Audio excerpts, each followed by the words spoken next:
And I'll be talking even without chat box too, but it is a humble request that meanwhile on the discussion time, you shall add me in the channel so that I can talk to them even the chat channels too, because that will create a good discussion forum, and it will not be like a monotonous. All will be talking together, and we'll have a lot of greatest things in the FT. All right, with this word, I'm very happy to deliver about the outcome-based education to the faculty members with the different streams, I mean, from the civil engineering. So it's my pleasure to introduce myself. I'm Jagdish. I'm currently working with the curriculum development cell, which is from the design thinking from the SNS institution. I basically belongs to the Center for Learning and Teaching. We do curriculum design, we do teaching pedagogies, we do check with outcome-based education, and we do many activity-based learning in the education sectors. We do to SNS institution as well as to the outside teaching professionals to empower them with these kind of skills. Because earlier the teacher is directly go to the class and deliver the content. Students will just observe and take down the notes and write examination, and they will get degree. But when you think at the later part of 5 to 10 years of their graduation, the student will start to think themselves, what did I learn from my education, particularly from the engineering education? So these are all the questions actually in their mind. So this outcome-based education will definitely help the student as well as the faculty member to set their common goals and to achieve them in the further part of it. I'm not going to here talk about the perspective of NAC or the perspective of NBA. Okay, here we're going to talk about the perspective which is very, very applicable to the teaching fraternity, that is the faculty member.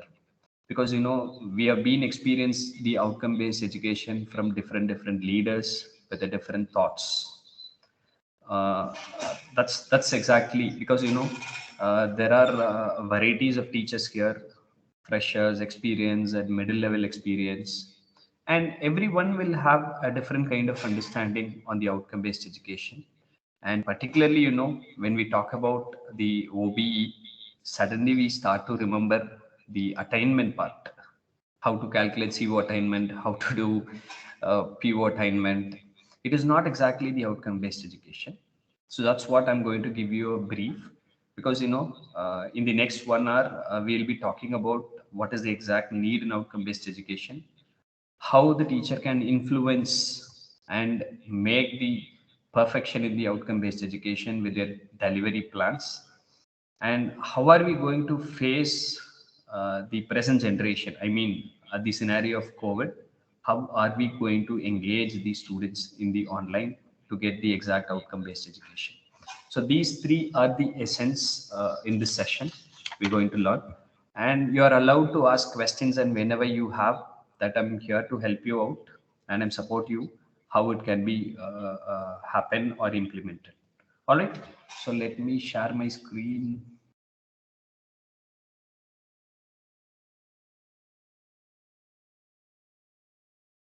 Just a minute, I'm sharing my screen.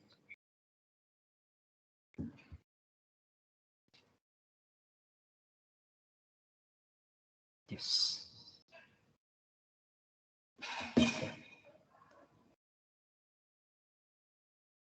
Just a minute.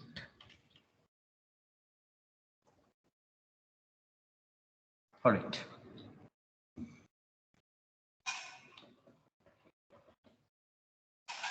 So fine, I gave my basic info, and let me go into the pedagogical issues, OBE, development of e-content and MOOCs. All right. So let us be understand, okay, what is exactly the outcome based education. Okay, uh, it is not that what we're going to teach to them. The exact outcome based education is like the student will know what he is going to learn in the course or in the curriculum. Okay, we can take it in the any scenario. As basically teachers, we'll be taking the syllabus or a course, a syllabus for a course. Okay, so I mentioned you in earlier days, we'll be just sharing the syllabi to the student and they will be start reading about them. But in the outcome based education, everything has to be taught prior or noticed prior to the student. As a learner, he have to know what we actually going to learn in the present syllabi or present program or present course or present curriculum. Okay, so that is one of the main thing. And also it is not limited with only by showing to them. These outcome based education have a different perspective and different bodies are certifying it different way. But the exact objective of the outcome based education in all the accredited bodies will be remain same. All right, so let me understand, because few freshers here, few, one second, there is a problem in my screen, it seems. I'll just stop share and come back again. One second, just give me a minute, and sorry for the interruption. Let me check my presentation. It is well good in my screen, and when I present, it's just going into different format, because technology will always create a problem. Let me check via different form.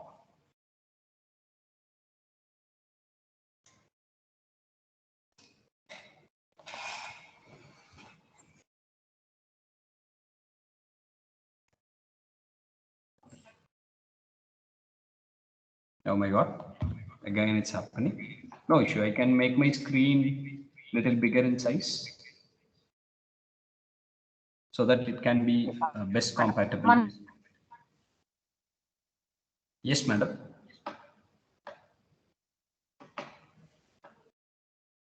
Yeah, I can make the screen little bit bigger so that even without a presentation, slide show more that everyone can look it out.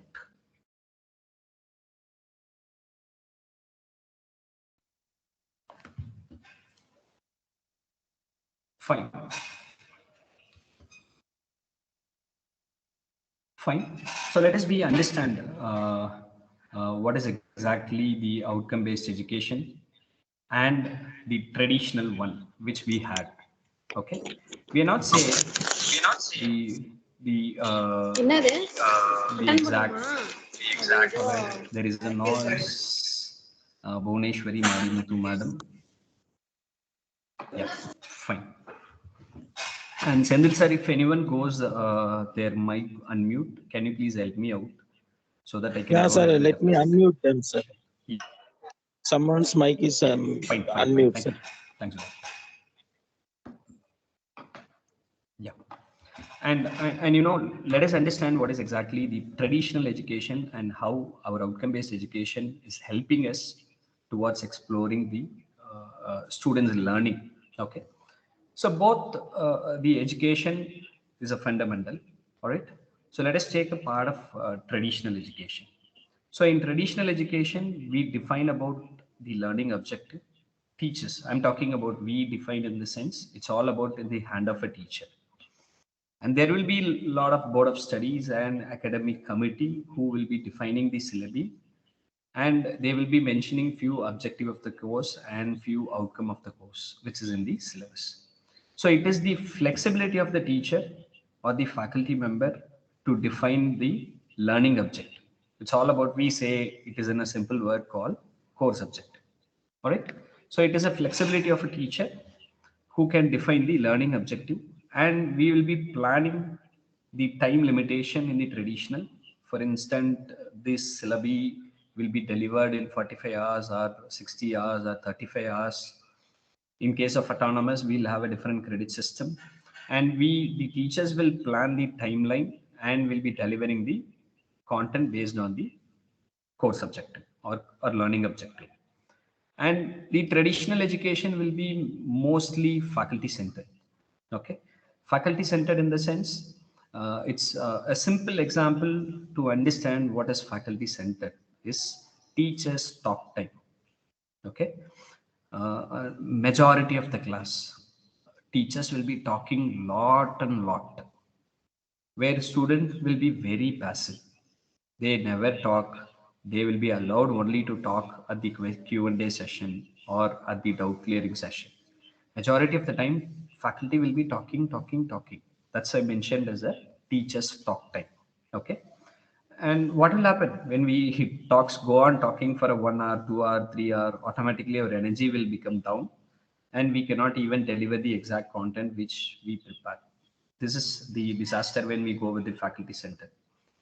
And mainly the faculty center will be focusing on the teaching part, because we'll have normally, you will be preparing day and night for a 2 to 3 hours, and you will be coming to the class and delivering everything.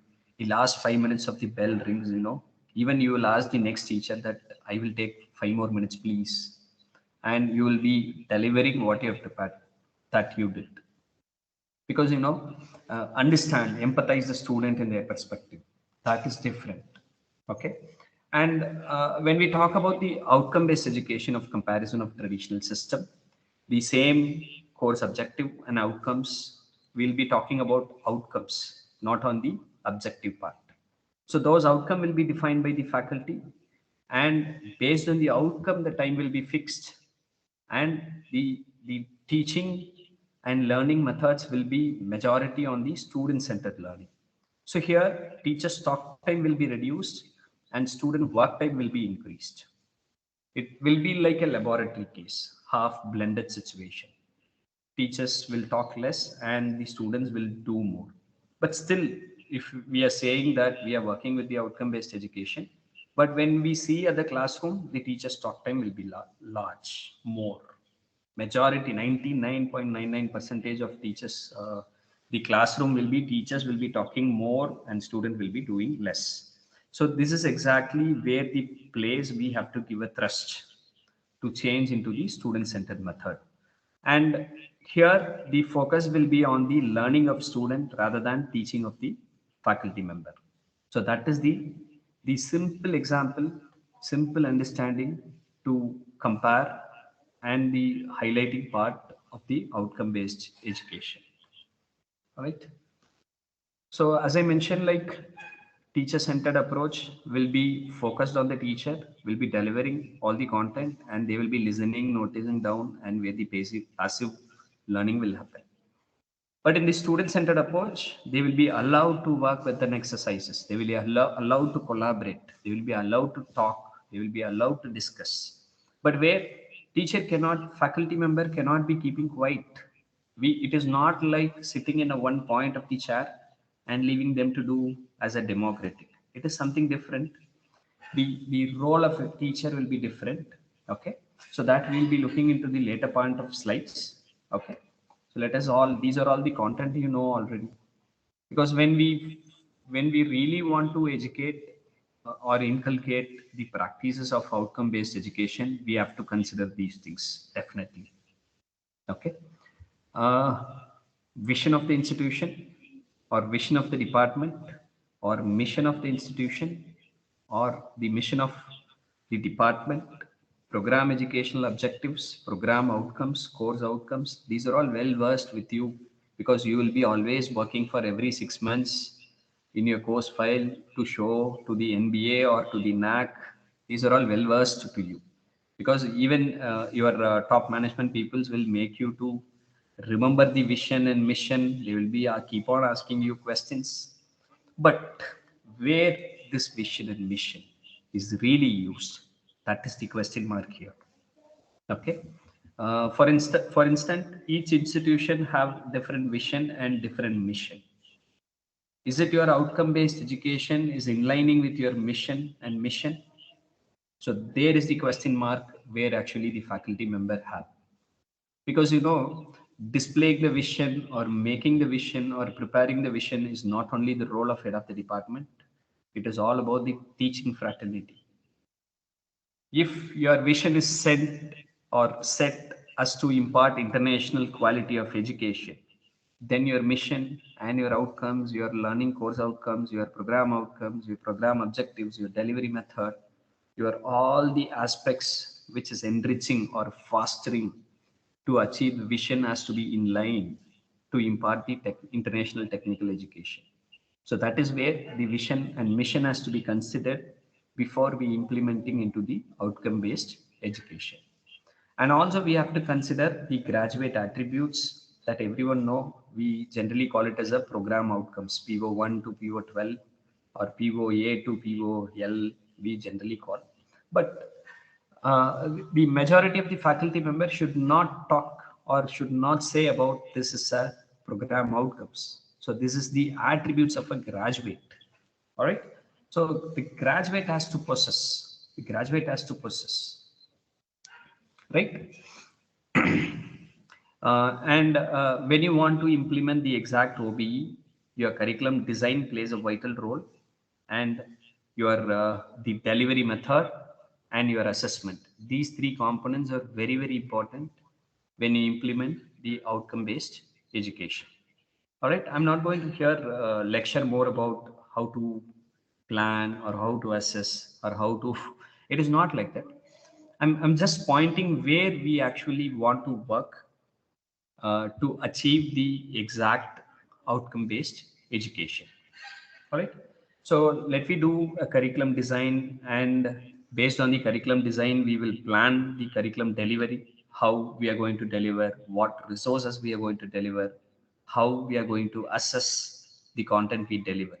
So here the assessment is not limited only to the continuous assessment, because every colleges will do internal assessment 1, internal assessment 2, internal assessment 3, and you have set a rules of university, or in case of autonomous you have your own system, rubric and weightages.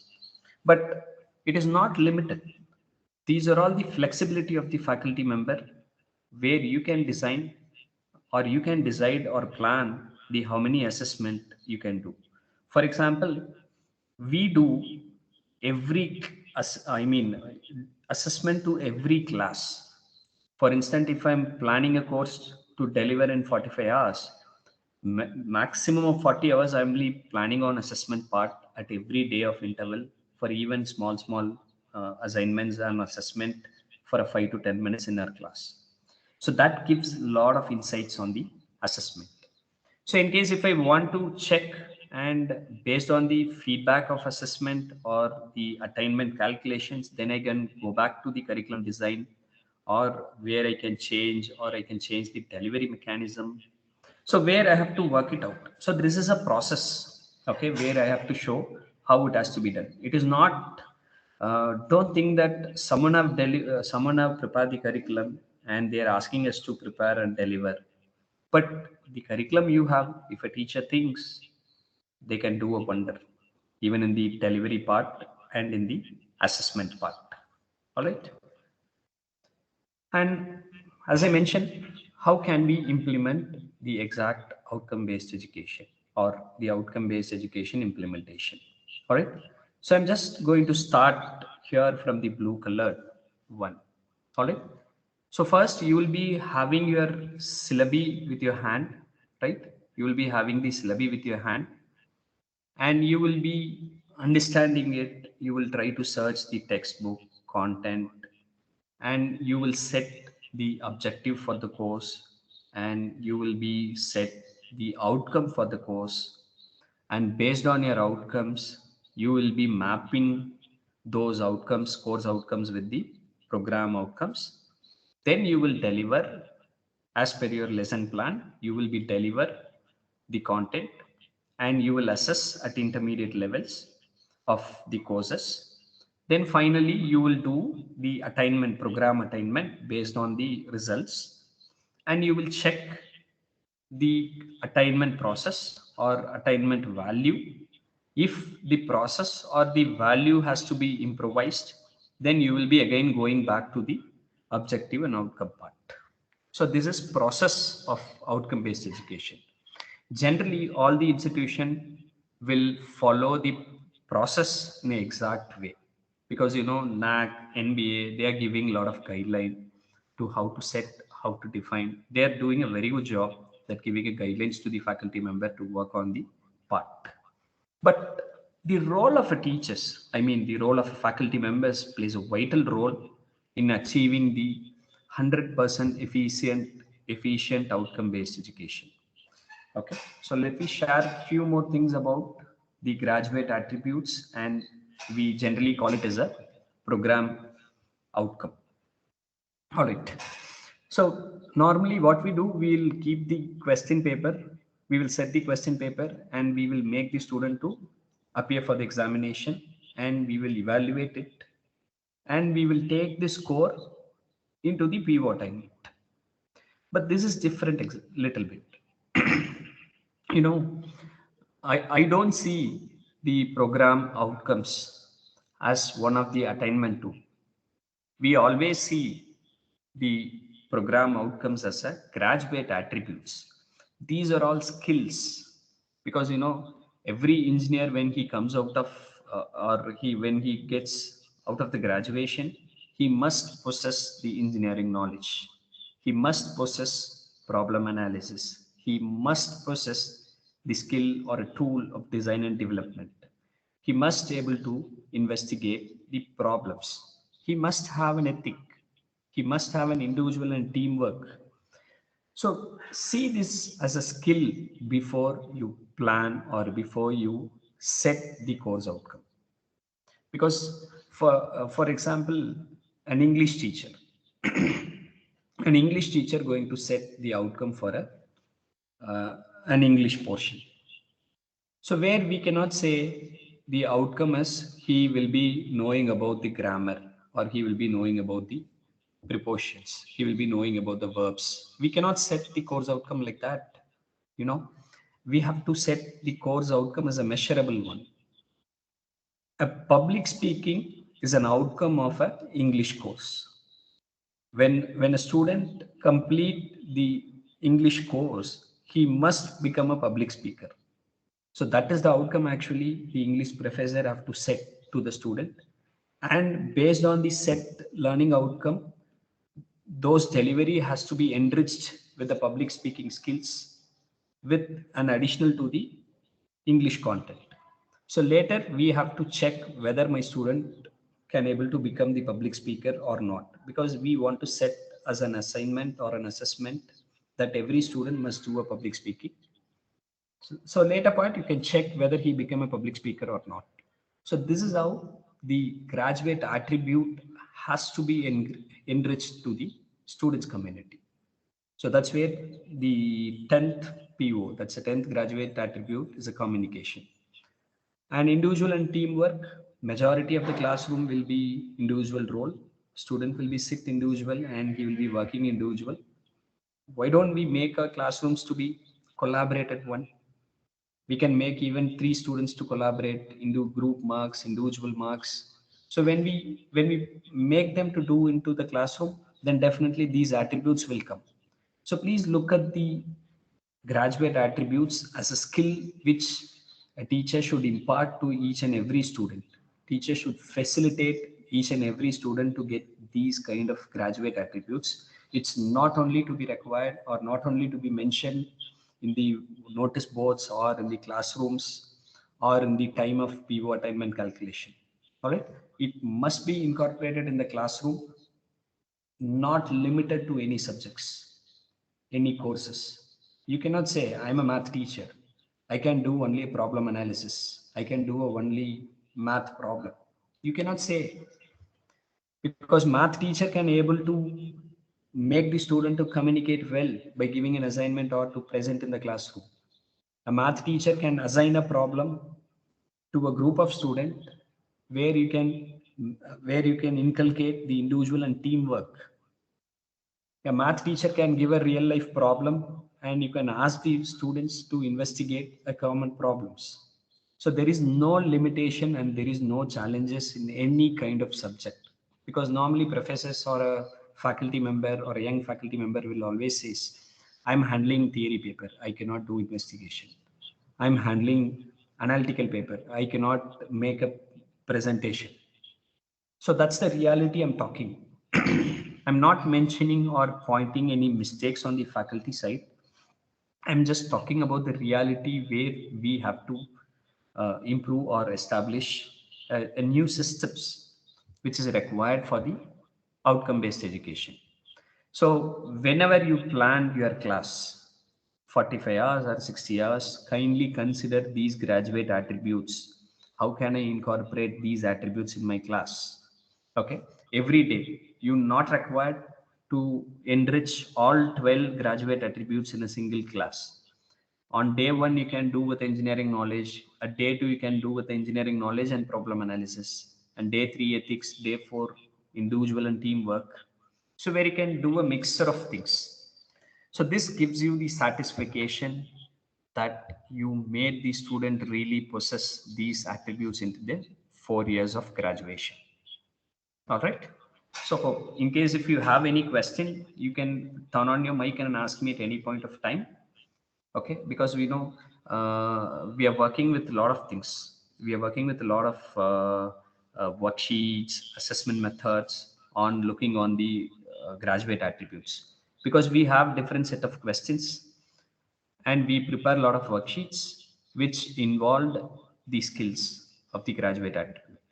For example, if I want to assess the individual and teamwork, the same kind of in-class assessment is planned. As I mentioned earlier, it is not required to conduct assessment only on the end semester or at the middle of the month.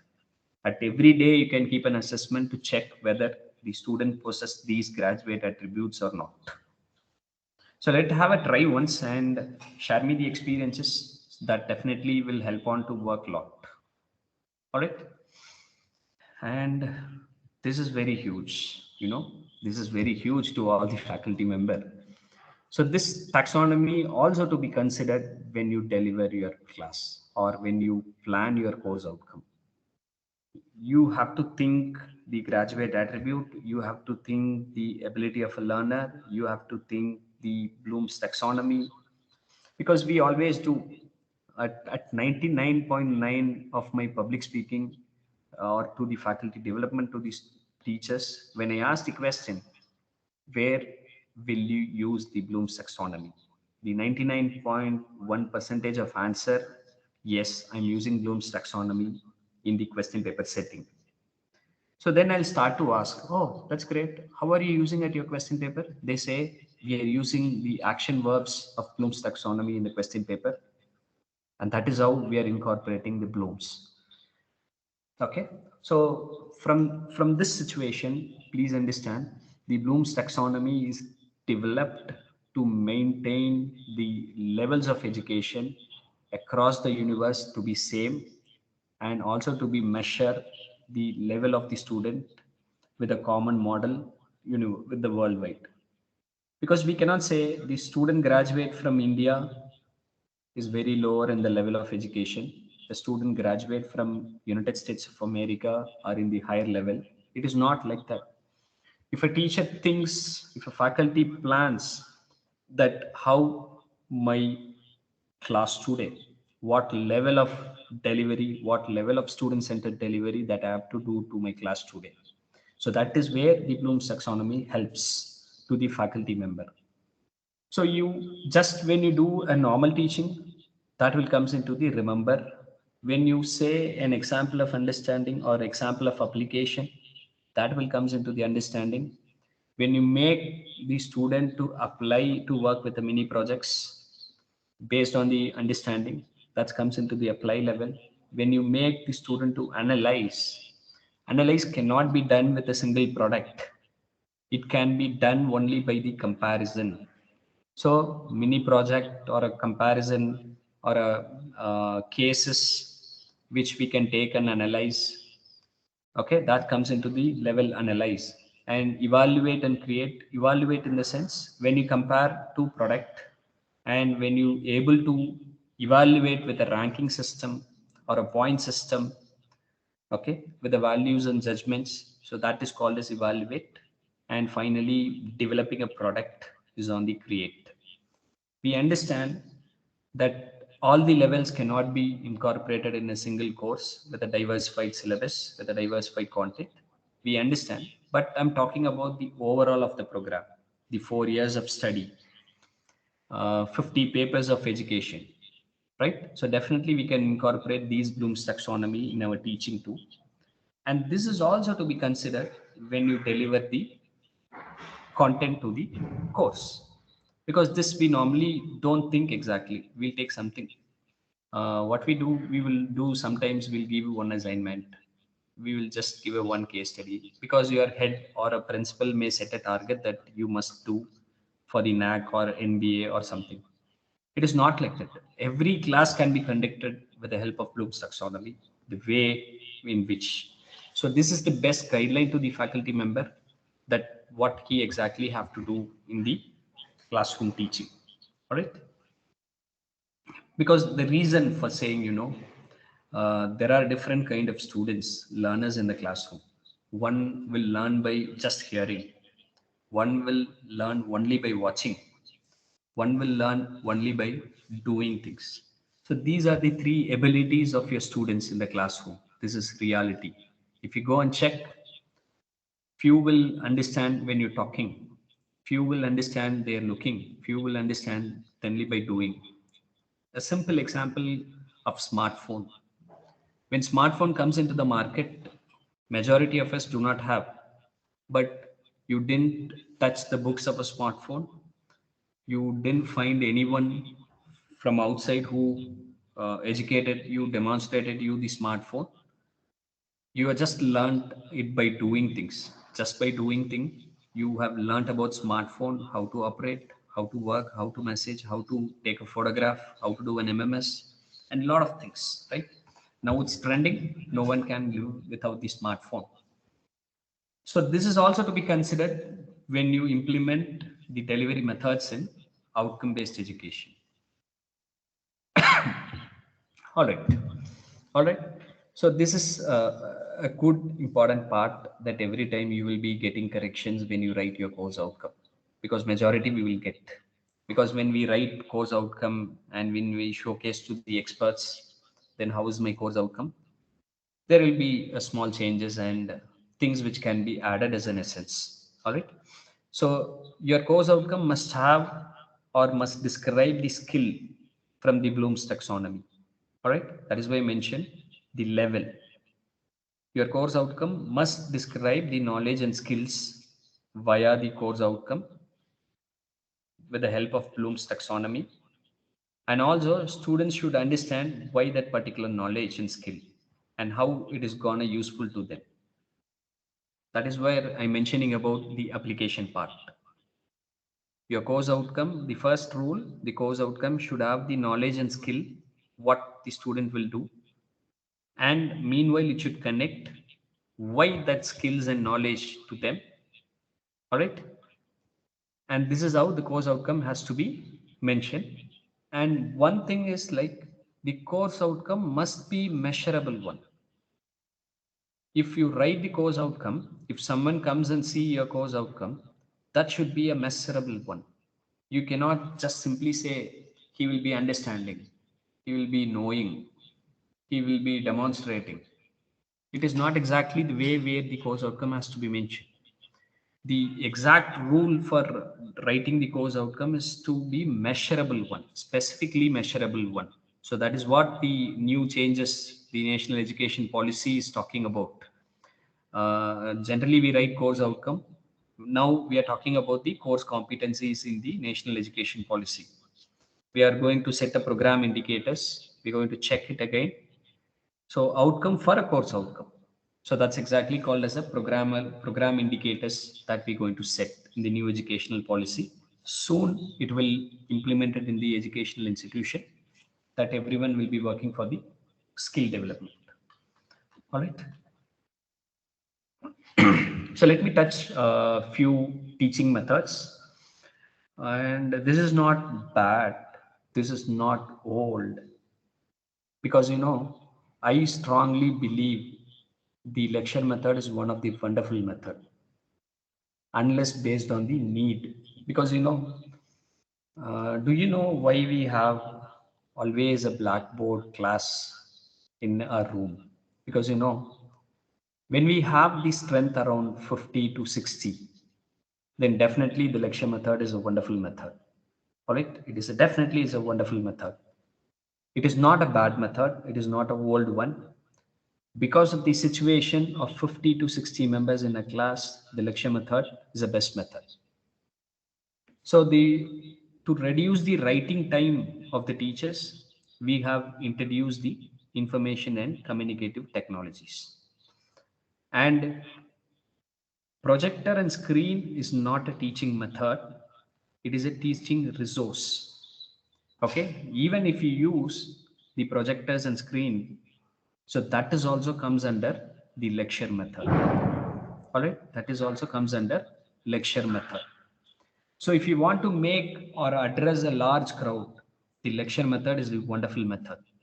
But this will not be suit for the other situation like small size classroom, collaborated learning, and individual attention.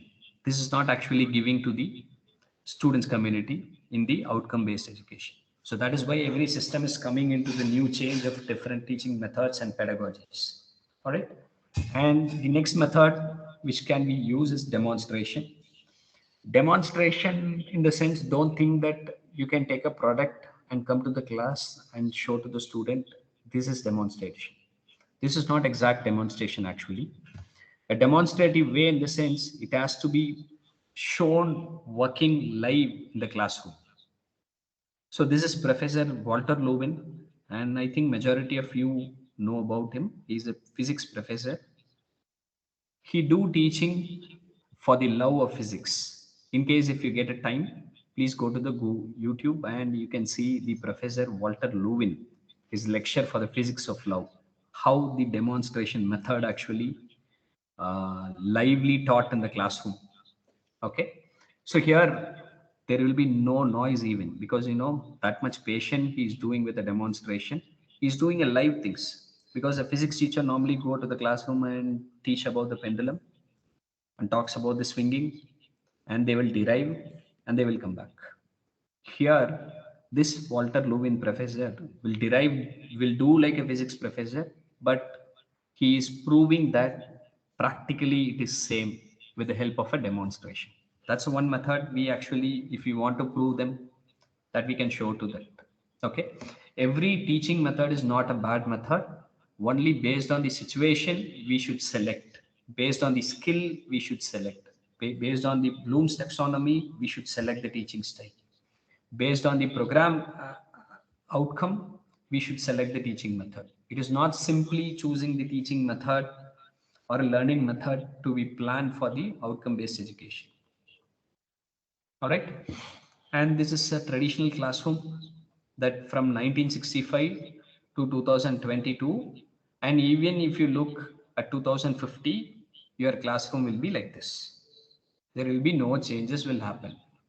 Okay. But the teacher, the faculty member have to break it down, and we have to create a different system for enriching the collaborative learning, because in the earlier traditional classroom we cannot enhance the collaborative learning. Only when we have a flexible classroom, then we can incorporate the collaborative learning. So you may think that I have a 35 benches in my class, I cannot remove it, but I suggesting you to arrange the bench and the way of design where the collaboration can happen, that the teachers have a flexibility to design. Just go to your classroom and decide one class, one model class with a different seating arrangements or a different bench arrangements, that where you can inculcate the collaborative learning.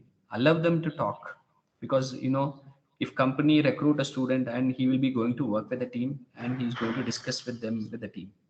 But in case if we stop allowing them to discuss, then this will not be working out at the placement point. All right. So just try it out once. And retention based teaching, it is one of the ideology behind the teaching. For simple example to understand the retention based teaching is all about the movies, because when we go at movies we never forget the introductory scene.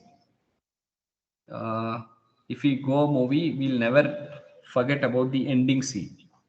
Because if you take the film Gumki, you will all remember about the intro and the ending part. The ending part was very sad, that was touching everyone's heart. So this is exactly called the retention. If you want to make your content to be delivered to be very rememberable by the student, and you have to select some style of teaching, or a surprise of teaching, or a new methods or tools which can be incorporated to your teaching. That gives the based retention. You still remember your teachers because the retention based teaching was happened to them, to you. So that is the reason you still remember your teachers. Because if I ask you who's your wonderful teacher and who was your favorite teacher, then you will be mentioning one teacher and you will be telling the style what he did for you. That is exactly called as the retention based teaching. This is very, very important in OBE. And inquiry based learning, okay. You cannot make all the classes to be an inquiry based learning, but even you can take few examples. You can take to the live area. If they are going to learn about the salt water, then why they want to be sit in the classroom to learn about salt water? Let them go to the place where the salt water, where the teachers and students are together and taste it, test it, prepare a report, and share the present the learning which is from the lake. So this is what the inquiry based learning is all about. When we studying about the transformer, take them to the transformer industry, teach them there, or ask them the learning, or frame the question and give to them. These are all the questions you have to learn and come back from the places. We generally call it as an industrial visit. So here there is a style of learning which is called as a inquiry based learning. You will be going to the particular place and you will be learning with the proper guideline of the faculty member, because faculty role is to facilitate. We have to guide them with the proper guidelines, what he have to go when we go to the company, or when we go to the place or field trip, what are all the things you have to do. So this is the role of facilitator. So not to be more on the teacher's talk time, always on advising student, talking. We have to reduce it to get a good energy to teach a lot to them. All right. And this is very, very trending nowadays. All are talking about the game-based learning. All right. Game-based learning, in the sense we can take it in the two aspect. One is on activity-based learning. That's learning the same content with the activity without making boring to the student, because this sometimes will make boring to others.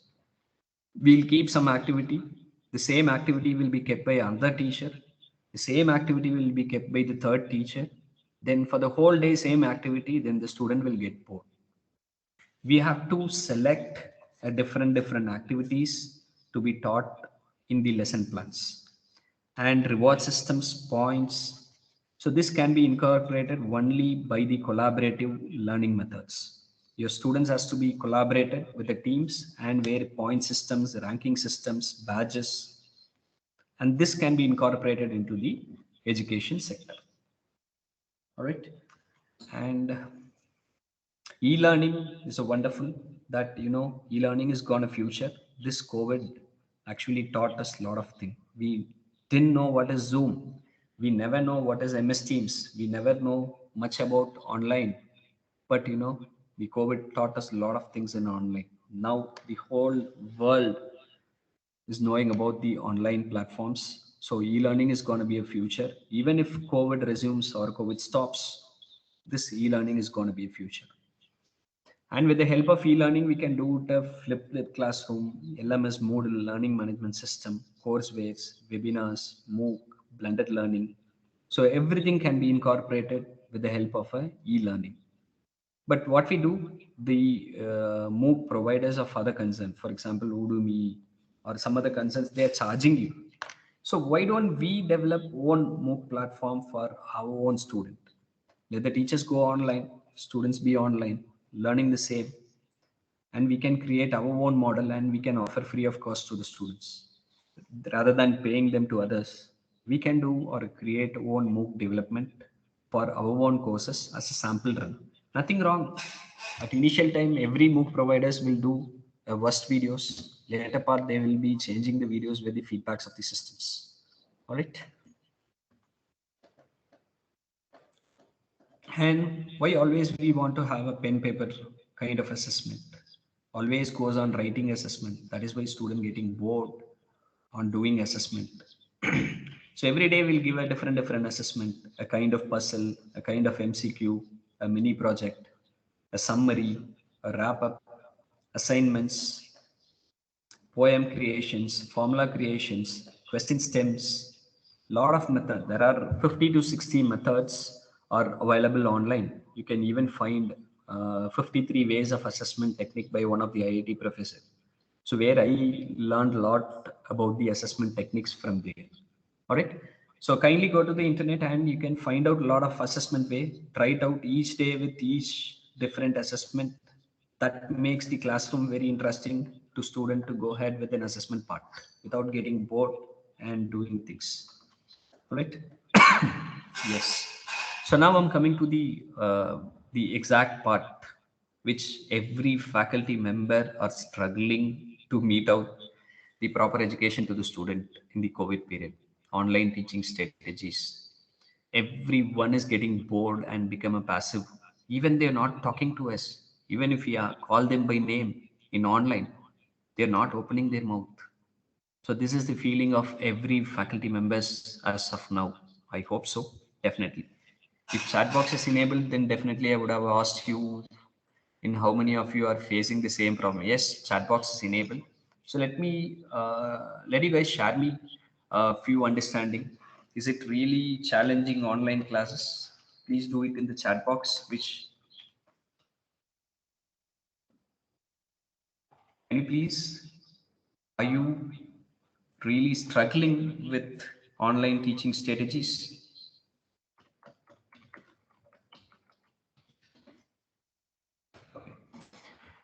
Let me go back, and if comment comes, then definitely I'll be talking over on it. This is my strength actually.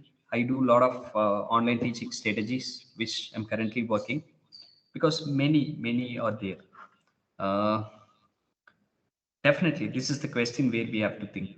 Don't your students feel bored with your best online teaching? You may be a best teacher, but when we're taking into the online part, this is monotonous like my lecture, what I'm doing, right?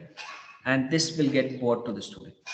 Then how can we cope up the online teaching strategies? I can give you few suggestions that can make everyday online classes to be a little bit surprised when, and because where we cannot say online classes, so we cannot implement outcome based education, we cannot do a right delivery method, we cannot say, right? Because most of the student getting bored because of a ppt design, right?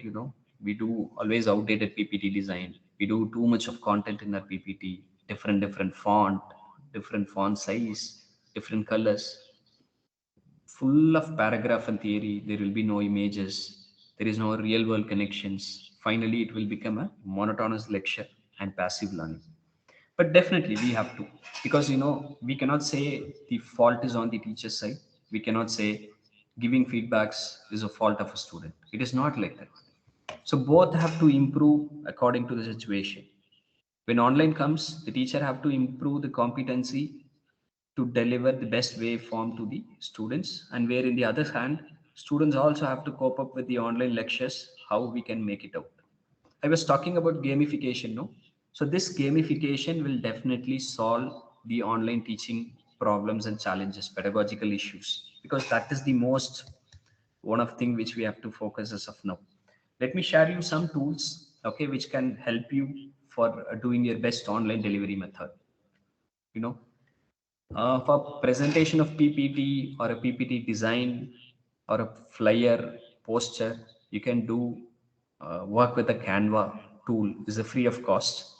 So this Canva will give you thousands of PPT design, a good design, because we always have a black and white PPT, because we always looks on the project presentation. We always think the colorfulness, because the colors will gives you joy and happiness. So where you can log into Canva tool, it's a free of cost. You can search a lot of PPT template and decide one template that can be used for you. And the color also to be impressive, which makes the audience to be good. Images you can do, and you can do your own flyers. Earlier days, we went to Photoshop developer and we give them hourly basis of 200 to 500 to design a poster. But now it's very easy on the Canva, it giving a free of cost to us. All right, so this is one tool which will definitely help you. And one more thing is on classroom screen. So this is very good, classroom screen, which helps you to get a random names, to get a QR code in a same screen. You can fix a QR code. You can fix a random name generator instead of calling their name. So let them choose automatically. So automatically the surfing will start to do. Student will be very curious whose name will come there and who will be the next one. And we teach faculty members always say a 3 minutes time, 2 minutes time, but majority we fail to keep the time. So where here the startup timer also here, we can set a 3 minutes. After 3 minutes, the timer will give a buzzer, and you can draw. Even you can say yes or no. Instead of saying yes or no, you can show a traffic light, and when you click the traffic light, your answers may come. If it is wrong, you can click a red color symbol. If it's a right, you can go with the green color. So this is classroomscreen.com, okay, which will enrich your method for online teaching. And the next one is WooClap. Okay, WooClap is a wonderful tool, and this WooClap is a very useful tool for the faculty member. Even I had the same feeling at the start. Whenever I call the student in online class and ask him a question, he will never open his mouth. I was just thinking why he is not opening his mouth. I'm not scolding, I'm a friendly teacher. I'm always jovial with the student, but still he is not opening his mouth. When I called him and asked why you didn't reply when I'm talking to you in online class, he says, "Sir, I'm not sure with the answer. So that is why I didn't reply to you." Nowadays, students are lot and lot worrying about the fear of failure. The education system have to teach how to overcome the failure, how to face the situation of fear of failure. Okay, this WOOC lab will definitely help you, because WOOC lab is a tool, online tool, which can give a question and get a response of a student without his name. So this is a sample picture I've shown here. I have asked few suggestion and feedback, and there was a display which this link can be shared to a student, and student can give a open-ended feedback without his name. His name will not be displayed here.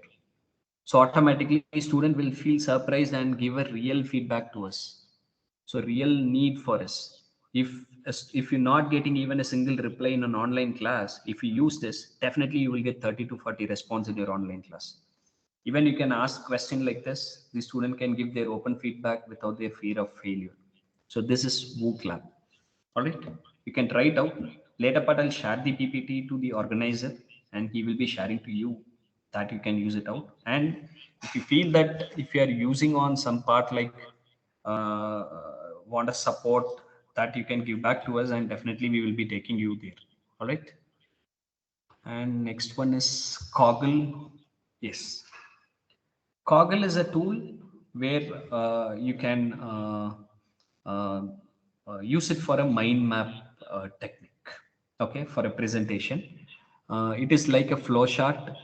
By a single click, it will draw like a diagram where you can mention, and you can use it for the presentation. You can do instead of PPT, you can do with the help of Coggle to a class. This is also online free tool which will helps you. All right, let me go. The time is running up little. And Calendly for an appointment. Hot potatoes that everyone knows. It's a simple tool which is for an assessment. It can be downloaded as an exe, has to be installed, and have to be worked out like a server to have a multiple choice question of assessment. Correct? And we have Kahoot, but now it's a paid version. We have a Plickers, we have a Mentimeter tool. Plickr is also an assessment. So, right, and majority of the teachers, faculty member think that most of the tools are paid version. How can you say that we have to use an online tool? Yes, I will give you an option for that. Okay, because I cannot give you eggs, but I can give you a duck which can lay eggs. That you can use it out. All right. So that is called alternative two. Okay. Alternative two is a crowdfunding software which gives you an alternate for any kind of software. For instance, if the Kahoot is charged one, if you want to find out the alternative tool to the Kahoot, you can just go into the alternative2.com, and where you can search Kahoot. That will gives you a lot of tools which is free of cost instead of Kahoot or the same like Kahoot. Okay, so this is the duck which is going to lay eggs to all the faculty member. All right, alternative 2, it's a wonderful tool where we can find alternative source or alternative similarity of tools, which is cost, which we will get in the free of cost. So I recommend every one of you to just use and experience the alternative tool uh, too. All right. And virtual labs is one of the wonderful tool that every departments, every stream of teachers can use with a virtual lab that is free of cost and that can be lively demonstrated to the student in online class. He will not get bored. You can do a live simulation, you can do a live laboratory workouts. You have for all kind of courses and subjects for the virtual labs. Please try it out once. It's quite interesting. Student will show a lot of curiosity to the virtual labs, which was experienced in the last semester, which I handled. All right. And Tinkercad, it's basically to electronics and mechanical courses, solid designing we can do because we'll be talking about MOS. So those kind of subjects can be modeled as a solid tools, which can be shown. This is also free as of now. Okay, so please try it out. The virtual labs and Tinkercad in your classroom. So which makes an added advantage and effective implementation of to the what we call like outcome based education, which also create the curiosity to the students, and even you can showcase to all the accredited bodies who they are coming to your campus, and you can shows out for the innovative teaching practices that you do in your everyday classroom, right? So these are all the scenarios or essences which we really want to improve on our day-to-day life. Because if someone comes and asks you who you are, you will say you are a professor. You will say you are an assistant professor. What is that?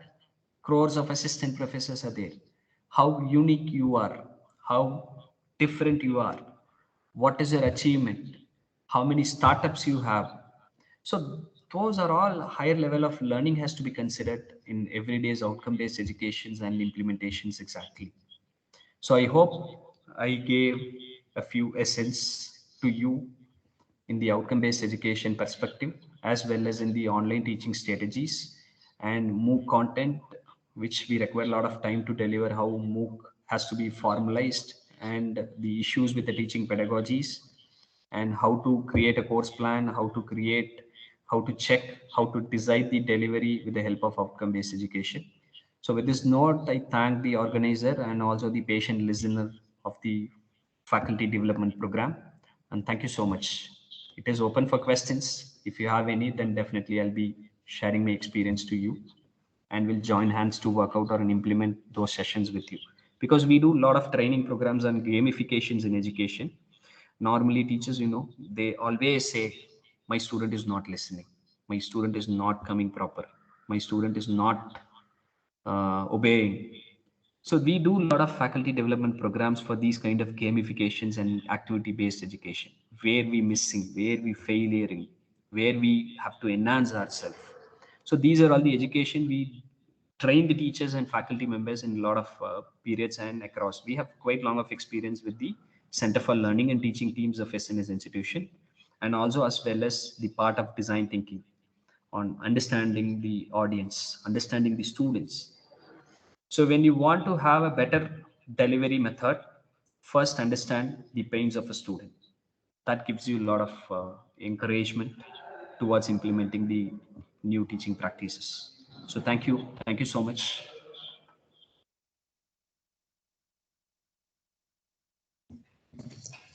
Thank you, sir. Thank you very much, sir.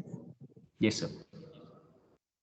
Participants, if you want to ask any detail or doubt regarding the teaching methodologies, methods, please come forward. And even I'll do one thing, sir. I'll just drop my email ID in case if anyone want to have the queries, then definitely you will get back to me in the email ID. I'll just drop my email ID in the chat box.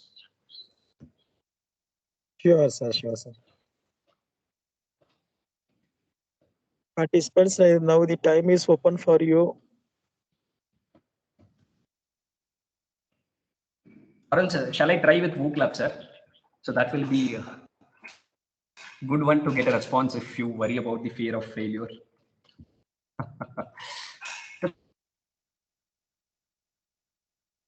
That's obviously this is a scenario every day. Yes, sir. Yes, sir. Let them, Hope sir. this I'm is the just dropping my condition email case of ID in the online class. Either it is with the students or with the chat faculty members. box. The condition is of same. Yes, sir.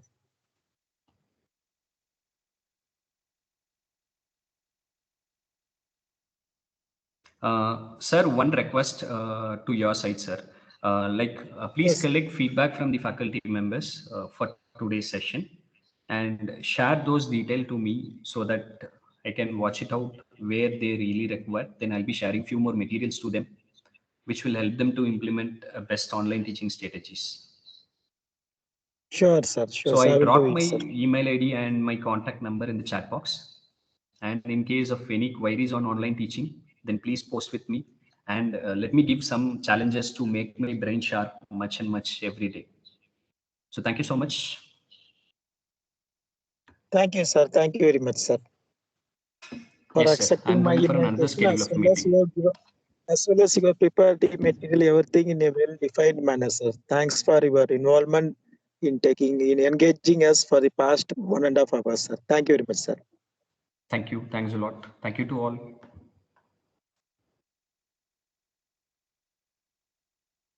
Thank you, sir.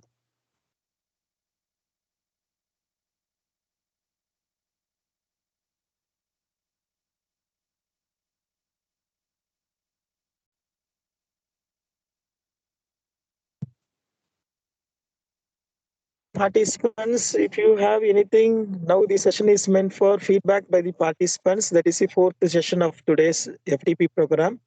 So if you are having any points to discuss or to interact with each other, please come forward.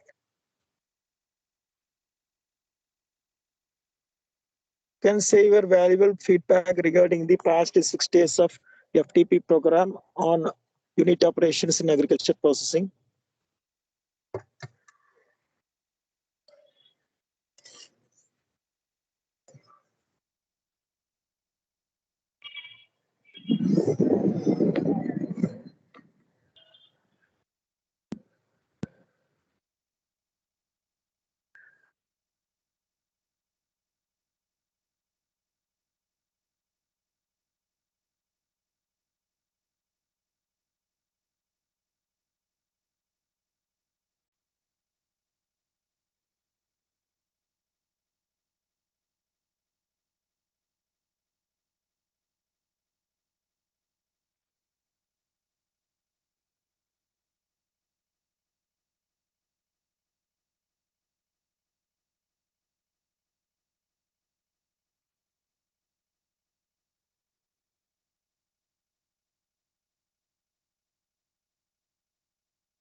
Dear participants, whether it is audible.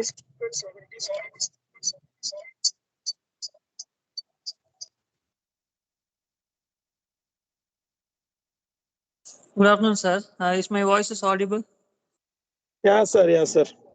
Okay, sir. Thank you, sir. And good afternoon, professors. And myself, Dr. G. Jeevaratnam, Associate Professor, Hindustan College of Engineering and Technology. So I thank the organizers, Dr. Senthil Kumar sir and Dr. Velumani ma'am, HOD for Technology, Agriculture Engineering, for organizing an FDP entitled Unit Operations in the Agriculture Processing Sector.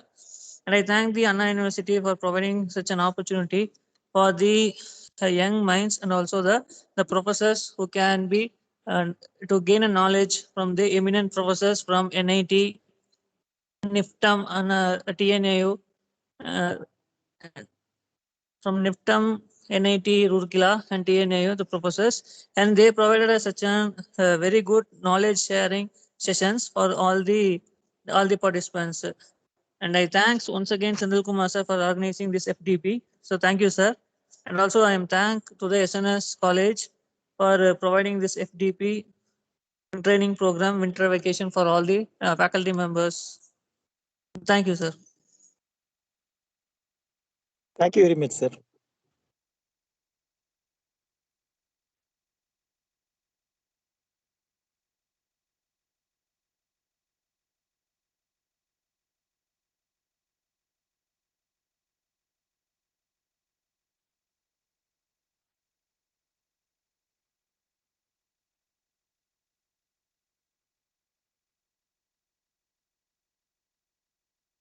Yeah, participants, did any others want to share your experience for the past 1 week?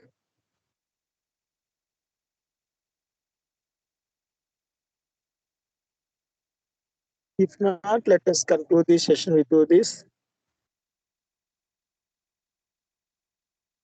Okay, I thank all the participants from various reputed institutions for attending this 6 days online FDP Anna University sponsored FDP on unit operations in agriculture processing.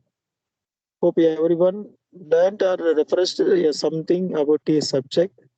So also I think that whatever we have learned in this past 1 week will be helpful, and surely it will be transferred to our students in future. Also, as I mentioned in the WhatsApp group, I have uploaded all the recorded videos as well as the PPTs collected from the resource persons. I have circulated the link in our WhatsApp group. So please go through and you can download the videos as well as PPTs when you want to go for a refreshment like that. Also, the thing, take printout of your declaration by the participants form as well as feedback form.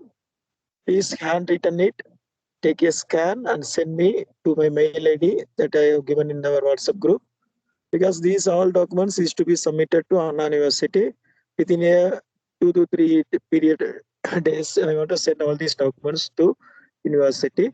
Also, if you want to ask any clarification or whatever it may be, please feel free to call me at any time. Thank you very much. Thank you to all the participants, as well as I thank Anna University for giving this opportunity to conduct this online FTP program, as well as I thank my management, my principal, my HOD ma'am for making this program a grand success. Thank you, Ananta. Thank you.